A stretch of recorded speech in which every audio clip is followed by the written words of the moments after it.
We are in the Netherlands at Zandvort for the 2025 Dutch Grand Prix, a race that is inherently flawed for one specific reason. Formula One has announced that this race is dying. Yes, that's right. This is the last of two Formula One races at Circuit Zandvoort, and the last one will be in 2026. So with all that said, are they going to actually put effort into it? Or could this actually be one of the most underrated Formula One races on the calendar? And should you go to it in 2026? Let's find out. Hello and welcome to Zandvort for the 2025 Dutch Grand Prix. I'm Nick Golden for the Pit Wall, and today we're going to be talking about all things Zandvort and the race experience and just the track vibe and all of that. I just arrived here at Zandvort ANZ station. Excuse my pronunciation going through all of this. I had low expectations coming in here, especially considering that they're getting rid of this race, and they are already blowing it away. I'm already loving it. Yeah, but I'm here with Kendra. Say hi, Kendra. Hi. This is her first F1 race. Give me your thoughts. Crazy so far. Very overwhelming, but awesome. This is a regular race weekend, so that means no sprints, but there's a ton of people here for practice. I mean, I'm very impressed by their commitment, but let's go to our grandstand. FP1 is getting close to starting.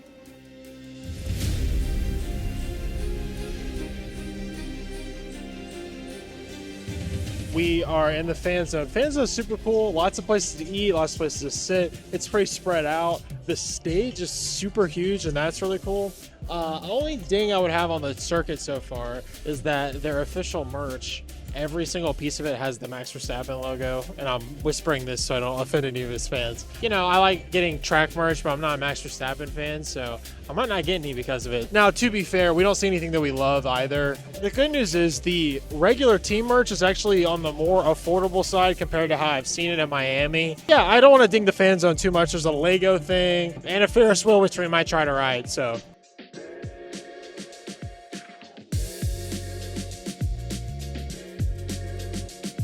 All right, we're getting ready for practice 2. The Ferris wheel was sick, but we're getting ready for practice 2, and it's starting to rain, if you can't tell by my attire. I'll say I'm very impressed with this place so far, very impressed. I think everything is laid out super well. Everything's super organized. It's very like corporate feeling, but in like a good way. Like everything's branded, all that kind of stuff. But yeah, absolutely awesome so far.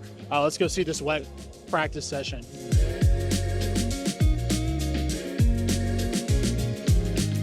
Just like that, day one is complete. We had a great time. It did not rain. I mean, it rained like a little bit. It rained a spit. But like they said 100% rain, and I'm sorry, 100% rain means you're surrounded by a hurricane. Not, well, it might rain. So I guess George Russell was doing the weather predictions today. Good morning. Good morning. We're very tired. And Holland is in fact doing Holland things this morning and raining. But I figured I would go ahead and take this time and cover, because it's the start of day 2, how are we getting back and forth? How are we doing it? By train. By train. So here's your tip on how to get to the race, basically. Because I think this is the best way, especially if you're a visitor. Now, there's a lot of people that bike to this race, but you got to be like a professional bicyclist to do this, because there are so many people that are pros, and there are thousands of bikes, like they say. So what you need to do is you need to go get to Amsterdam Central, essentially, and then they'll have a special platform set up where they just send trains in and out, in and out, in and out all day. Every 3-4 minutes, they go straight to Zandvoort. There's like 3 stops on the way, but it's dedicated for the train. They have people that are all there. It's very well organized. They fill it very specifically, and it's the same on the other side. Pro tip is they put out a special train ticket price that if you buy it ahead of time, it's a little more annoying because you're not tapping to pay like you do normally on the trains. I'm not going to give you a whole NS train demo. Look up how to do it, but it's not that complicated. If you go online and get the ticket ahead of time, it's only 10 euros a day, whereas it would be about 10 euros away or more. All right, I thought I'd tell you a funny story of something that happened to me yesterday after we stopped recording. So we're walking through this here gate that's back there. You know, they're trying to get everybody to go through, because if you have the QR code, they'll just let you walk right through. You don't have to check in and check out. They're getting aggravated because people aren't listening. And of course, me and Kendra, we're good. So we get up to the front. There's this woman with a ticket right in front of me. And they say, if you have a physical ticket or the QR code, just walk on through. Well, we already had ours up. So the woman there's a woman in front of me, Kendra's behind me, I'm in the middle. They take her physical ticket, and then she sees that I have a digital one on my phone and just grabs my phone to use as an example and just starts yelling at everybody in Dutch. But what I could get was, "Hey, you bleeping bleeps, look at what we're doing. If you have this or this, just walk through." And then she thanked me twice and patted me on the back. She took my phone and it was very like, oh, okay.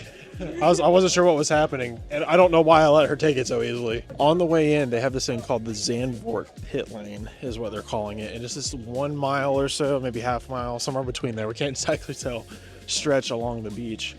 And they have all sorts of stuff. Like, there's street vendors with food. There's people selling merch and model cars, which I've never seen at any race I've been to so far. Most of the time, they ban that kind of stuff so they can make all the sales on the inside. But I mean, there's like rare cars and all that stuff. There's this pizza shop right when you get off that has closed down for the weekend and converted to a merch store, and they got tons of stuff in there. But there's all this food. There's a lot of like fish and that kind of stuff, but it smells really good.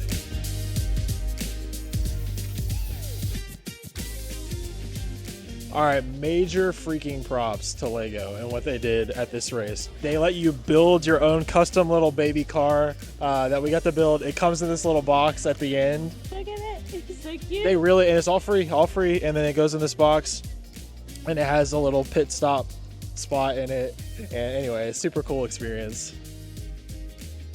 Thing number 2 that was free, we went into AMEX. She has an AMEX, I don't. So I got the lame white lanyard. They did a quiz, which was very confusing. Not the questions, but the way it worked. But we got a free badge. She got a free bag. And what else we did? Oh, we did this crazy video that we probably screwed up.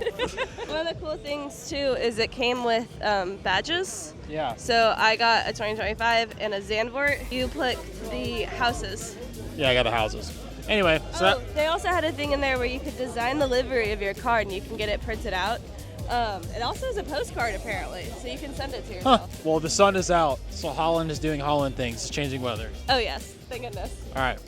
Well, next up is practice. So practice 3 is about to happen. While I sit there and watch practice, I want to cover why I sat where I sat. I sat in the pit grandstand that you can see located here, and I actually consider the pit grandstand at the Circuit Zandvoort kind of a quote-unquote hack, as I like to call it, because you get kind of the best of both worlds. See, at most circuits, the main grandstand is the most expensive and usually provides the best view of the pit, and that's true at Circuit Zandvoort. However, there's kind of a hack at some of the F1 tracks that you can go to, like Silverstone and a couple others, where you can view the pits and everything that you can see at the main grandstand just slightly off from center, and it can save hundreds of dollars. And that's what we did here at Circuit Zandvoort. We sat at the pit grandstand. You could view all of the pits and the starting grid. It was a little to your right, but for $400 to $500 cheaper for a 3-day ticket, it is absolutely worth it, and I consider it a hack.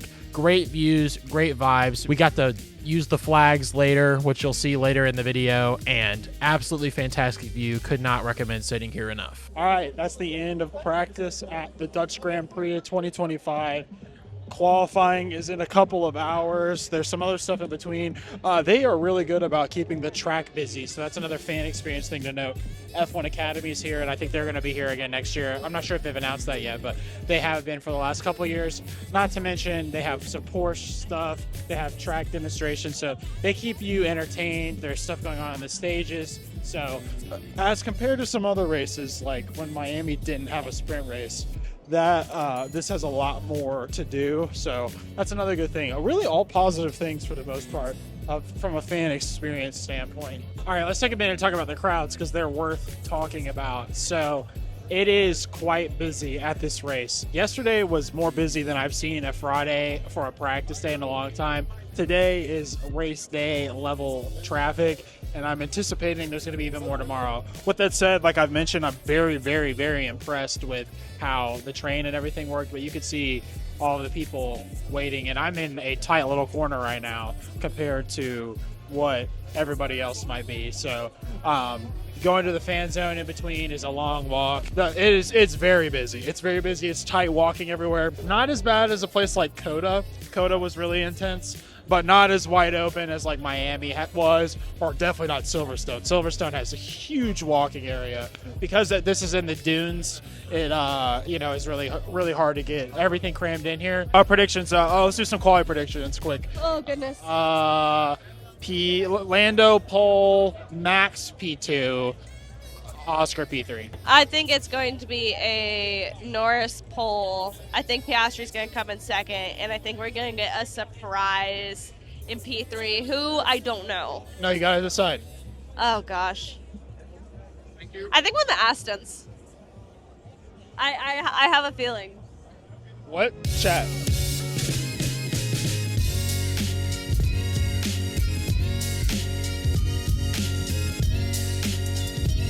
How did your Aston Martin prediction turn out? Very poorly. I love how Stroll decided to take it into the wall first thing. Love it. It was a decision. It was a decision. And Alonso is P10, so. Yeah. Which I guess is a surprise. It went great. Good morning. We are on the train on the way to Zandvort, and let me tell you, traffic was wild this morning, or the foot traffic. There was a lot of people. But you know what? To their credit, they got us on very quickly. So we're on the way. We're passing Harlem, and we might miss the driver's parade. Looking like we might miss the driver's parade with how long the crowd was. It's so early before the race that it was like you got to kind of leave at a reasonable time. All right, give me your race predictions. I think we're going to have at least 2 crashes. 1 safety car, 1 virtual safety car. I think that we're going to get 2 surprise people on the podium. Well, I guess 1 surprise person on the podium. I think it'll be 1 McLaren and something else will happen to the other McLaren. That's what I think. That might be wishful thinking, but weather is beautiful this morning.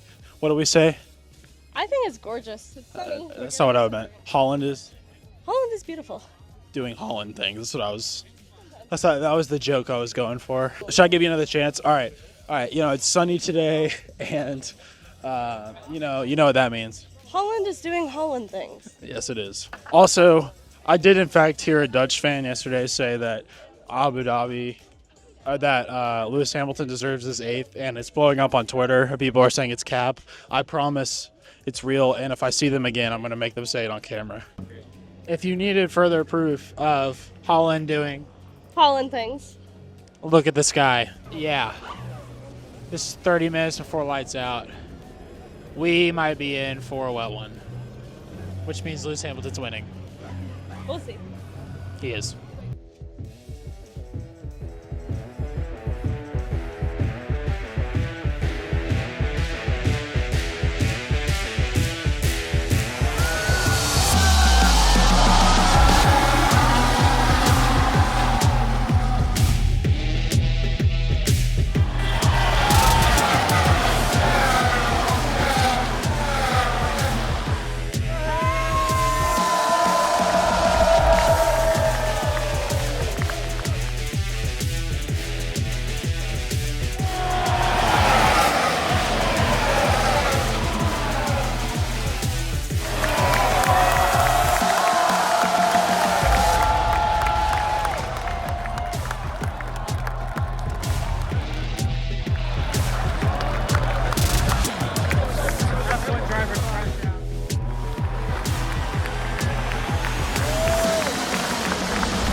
Well, and like that, we are going to bid the Dutch Grand Prix a farewell. Crazy race. Great energy from the fans. Isaac Hadjar got his first podium.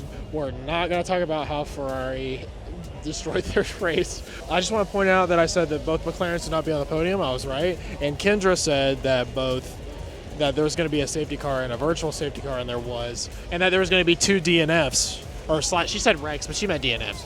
So we're basically oracles. So Dawson, you might have some oracle catching up to do because we crushed this. So I just wanted to give a big shout out to the Dutch Grand Prix. It was an amazing experience. Fans were incredible, and just overall super positive experience. So, and with that, I'll see you on the next one.